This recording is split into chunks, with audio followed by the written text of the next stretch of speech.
Live Maharashtra, हा तुमची साथ आमची। लोणार तालुक्यातील पिंपळखुट्टा गावात 2 घराला अचानक आग लागून घरात असलेल्या 2 चिमुकल्यांचा दुर्दैवी करून अंत झाल्याची घटना आज दुपारी घडली।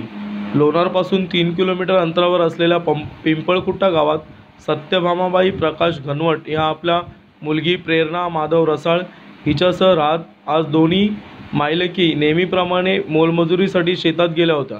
मात्र प्रेरणाची 2 चिमुकली मुलं ज्ञानेश्वर माधव रसाळ वय 7 वर्ष, काजल माधव रसाळ वय 5 वर्ष ही दोन्ही चिमुकली 2 भाऊ बहीण घरात खेळत असताना अचानक घरगुती स्वयंपाकाच्या गॅसचा स्फोट झाल्याने घरातून आगीचे लोळ पडू लागले।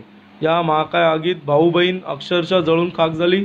यावेळी घरातील संसार उपयोगी साहित्याचा पूर्णतः कोळसा झाला।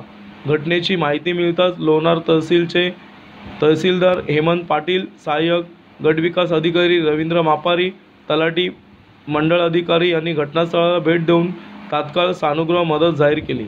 सत्यभामा मोलमजुरी करून आपले कुटुंब चालत होती, तर मागील 5 वर्षापासून मुलगी प्रेरणा सुद्धा माहेरी आईजवळच आपल्या चिमुकल्यासह राहत होती।